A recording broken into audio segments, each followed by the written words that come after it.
मुबाशर जी, क्या क्या वाकई में फील कराया जा रहा है, ये महसूस कराया जा रहा है इस देश के मुसलमानों को कि आप दोयम दर्जे के नागरिक हैं? क्या उन्हें हीन भावना से ग्रसित किया जा रहा है या फिर यह भावना भड़काई जा रही है? मीनाक्षी जी, सच्चाई तो ये है, हकीकत तो ये है कि कभी भी भावुक होकर के आप बहुत बड़ी हकीकत, बहुत बड़ी सच्चाई वाली जो बात है उस पर पर्दा नहीं डाल सकते। जाहिर है कि इस तरह का जो तकरीर मदनी साहब ने की है उनका इरादा कुछ और ही है। और टाइमिंग देखिए, ऐसे समय में जब ज्ञानवापी मंदिर और कुछ और जो मसले हैं वो बाकायदा अदालती प्रक्रिया के दौर से गुजर रहे हैं, ऐसे में आप बेइज्जती कह रहे हैं सर। बेइज्जत तो होकर रहना कोई हमसे सीखे, खामोश रहना कोई हमसे सीखे। देखिए, मैं यही कहना चाह रहा हूं कि ऐसे समय में जब हम भारत दुनिया का सबसे बड़ा लोकतंत्र है और पूरी की पूरी लोकतांत्रिक प्रक्रिया और भारत की न्याय पद्धति के हिसाब से एक मालिकाना हक का एक दो जगह का मामला अदालतों में है और देश के सबसे बड़ी अदालत के संज्ञान में वो पूरा मसला है, तो ऐसे में, ऐसे समय में जब सबूत सारे चीख चीख कर इरफान हबीब जैसे इतिहासकार और बहुत दूसरे इतिहासकार मना कर दिया, लेकिन कहा उन्होंने मुझे बात रखने दीजिए, मैंने वो बयान सुना है, उसके बाद में हम बयान आपको भेज देंगे, आप उसे सुन लीजिए, अभी डिस्ट्रैक्ट मत कीजिए। ऐसे समय में जब मासरे आलमगीरी, कल आपके ही शो में आपके एंकर ने वो किताब हाथ में लेकर के उसके बहुत सारे पन्ने पढ़े थे स्टूडियो में, मासरे आलमगीरी समेत तमाम ऐतिहासिक दस्तावेज चीख चीख कर कह रहे हैं और नहीं भी कह रहे हैं तो मामला अदालत में है। ऐसे समय में भारत के जो मुस्लिम समुदाय है उसको उकसाना, उसको भड़काना, उसको बरगलाना, ये सही बात नहीं है। इससे भारतीय मुसलमान ताकतवर नहीं होगा, जैसे वो कह रहे थे कि हमें ताकत कुरान से मिली है। सही बात है, कुरान से मिली है, किसी भी धर्म ग्रंथ से किसी भी आस्थान व्यक्ति को ताकत मिलती है, लेकिन धर्म ग्रंथ के उन प्रावधानों पर भी हमें विचार करना चाहिए जो हमें ऐसी ताकत देते हैं जो हमें काफिरों को कत्ल करने का बाकायदा हक हुकूक देता है। गलत बयानबाजी कर रहे हैं आप। क्या गलत बयानबाजी है? इस तरीके की कोई भी अल्फाज जो है, कुरान ने जिस जगह कुरान में ये तस्करा है, प्रॉफिट मोहम्मद सल्लल्लाहु अलैहि वसल्लम को और उनके साथियों को 13 साल मुसलसल पिटाई करी, एक दो दिन नहीं। हुजूर पाक सल्लल्लाहु अलैहि वसल्लम के पूरा जिस्म लहूलुहान हो गया, आपके जूते उससे भर गए।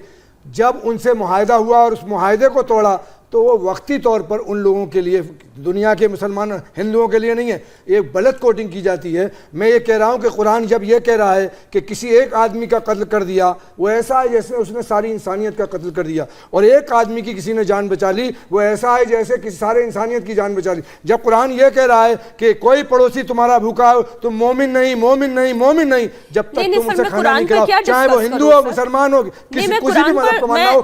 लेकिन वो जो आप कह रहे हैं वो एक वक्ती तौर पर, एक मिनट, वो एक वक्ती तौर की एक जरूरत थी, वहां पर उन्होंने मायदा तोड़ा था, इसलिए हटा दीजिए उसको वक्ती तौर पर। वो नहीं हटेगा, वो तो है, वो रहेगा, लेकिन दुनिया के लिए सोचना और पढ़ने में बहुत फर्क है। एक आधा ज्ञान आपने ले लिया, पूरा पढ़ा नहीं। मेरे को कुरान पे डिस्कशन नहीं करना, वो आपका धार्मिक ग्रंथ है, उससे आपकी आस्था जुड़ी हुई है। मुझे समस्या तब आती है, मुझे समस्या तब आती है, मुझे समस्या इस बात की है जब आप कहते हैं कि ईमान से समझौता नहीं कर सकते। भाई, कौन से ईमान से समझौता करने के लिए दबाव डाला जा रहा है? किसने सिर पे बंदूक तान कर ये कहा है कि ईमान से समझौता कर लो? कौन दबाव डाल रहा है और किस मुद्दे पर दबाव डाला जा रहा है? मैडम, जब लिज्जी की जाती है तो कहा जाता है बोल जय सिया राम, बोल जो जय सिया राम बोल। जय सिया राम ने सीता जी के लिए ये कहा कि 10 दिन तक अगर तुम 10 दिन में वापस कर दो तो हम जंग नहीं करेंगे। रावण जैसे थे, और आप राम के नाम आप लोग उदाहरण ले आते हैं, राम को नाम पर किसी का कत्ल कर रहे हैं। रामचंद्र जी के ग्रंथ पर कोई रामचंद्र जी के कर दी जाए, इशारा कर दिया जाए, आप उबल पड़ते हैं किसी का उन्होंने अपने नाम पर कत्ल किया। हमारी संस्कृति और हमारी राकेश जी ये कह रहे हैं कि हम पढ़ते हैं, इसलिए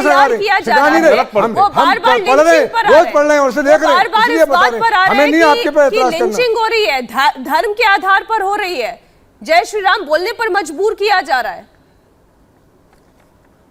देखिए मीनाक्षी जी, इन्होंने 2 बातों का जिक्र किया अभी सैयद जवाद ने कि लव जिहाद हो रहा है, हिजाब उठाए के मसले उठाए जा रहे हैं। ये तो बहुत से मौजूद हैं उसमें, बहुत से मौजूद। लव जिहाद शब्द का इस्तेमाल केरल हाईकोर्ट में पहली बार हुआ है और वीएस अच्युतानंदन की सरकार थी, कांग्रेस में एक वामपंथी सरकार थी, जिसकी सरकार के समय में सरकार की ओर से दाखिल किए गए अधिकृत डॉक्यूमेंट्स में केरल हाईकोर्ट में लव जिहाद शब्द का पहली बार उपयोग किया गया।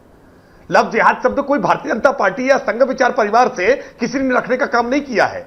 ये वामपंथी सरकार ने केरल हाईकोर्ट में रखा और केरल हाईकोर्ट ने इसकी जांच करवाने का काम किया है। इसलिए लव जिहाद को आप लेकर के अगर सरकार पर, मौजूदा सरकार पर कोई आरोप लगाते हैं तो ये ठीक नहीं है। और ऐसे ही हिजाब का मसला कर्नाटक हाईकोर्ट ने डिसाइड करने का काम किया, यानी अदालतों से दिए गए निर्णयों से भी आपको पीड़ा है। आप देश की न्यायपालिकाओं में विश्वास नहीं रखना चाहते, आप हाईकोर्ट सुप्रीम कोर्ट में विश्वास नहीं रखना चाहते, आप चाहते हैं कि देश में सरिया कानून लागू हो, आप संविधान को मानते हैं सर? का बयान देख रहा था, संविधान को मानते हैं? ने बयान दिया कि अभी आप लड़कियों को मुसलमान लड़कों के साथ नहीं पढ़ाना चाहिए। आप बताइए मौजूदा सरकार के प्रवक्ता, मेरा सवाल का जवाब सर, आप प्रवक्ता हैं सरकार के, आप मुझे सिंपल एक चीज का जवाब दे दीजिए कि आप संविधान को मानते हैं? विचार पर आप संविधान को मानते हैं? मुझे मेरे सवाल का आप जवाब दे दीजिए। का क्या कहना है आप बताइए, आप सरकार के अंदर हैं, जब आप जो है संविधान की शपथ लेते हैं और संविधान के अंदर जो है पंथ निरपेक्ष और धर्म निरपेक्ष को लेकर के जो अल्फाज बोले जाते हैं, तो आप क्या संविधान को मानते हैं? मुझे सिंपल चीज का आप मुझे ये बता दिए, संविधान को मानते हैं नहीं मानते? भारत सर्वधर्म सद्भाव के साथ चलने वाला है, या निरपेक्षता के बजाय तो आप सेकुलर हैं या नहीं है? की बात होनी चाहिए। तो आप सेकुलर हैं या नहीं है? समान व्यवहार की बात आप सेकुलर हैं या नहीं है? आप सेकुलर हैं या नहीं है? सबका विश्वास, मेरा सवाल एक ही है, ये वही आप सेकुलर हैं या नहीं है? वही है। आप सेकुलर हैं या नहीं है? आप सेकुलर हैं या नहीं है? आप बताइए ना, सेकुलर है या नहीं है? नहीं बताएंगे, ये देख लीजिए, जवाब नहीं देंगे। बात करेंगे संविधान की, लेकिन ये जवाब नहीं देंगे, ये सेकुलर है या नहीं है? ये कह रहे हैं कि सेकुलर होने की परिभाषा आपके नजरिए से नहीं, आप बताइए ना, आप बताइए ना, नहीं अपने आप नहीं कहेंगे। अभी फिर मैं दूसरा सवाल करूंगा। इंडिया टीवी हर वक्त हर जगह डाउनलोड करने के लिए सर्च करें India TV news Google play store या ऐप स्टोर पर।